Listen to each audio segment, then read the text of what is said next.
किनगाव खून प्रकरणात मोठी अपडेट, पोलिसांच्या तपासाला वेग आणि अखेर 3 आरोपी स्थानिक गुन्हे शाखेच्या ताब्यात। किनगाव पोलीस ठाणे हद्दीत 18 ऑगस्ट रोजी गुंजोटी शिवारात गोविंद सोपान मुंगे यांच्यावर हल्ला करून खून करण्यात आला होता।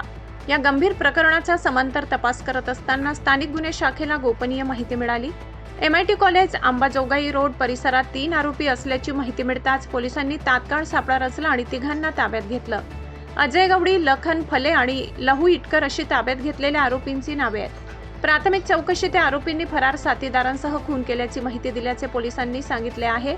मात्र खुनामागचं नेमकं कारण काय, आणखी कोणाचा सहभाग आहे का याचा सध्या तपास सुरू आहे।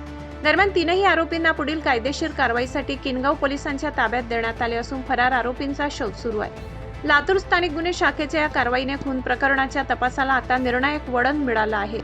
ग्रामीण संवाद लाईव्ह, सर्वसामान्यांचा निर्भीड आवाज। लातूर जिल्ह्यातील प्रत्येक बातमीसाठी लाईक, शेअर अँड फॉलो करा। धन्यवाद।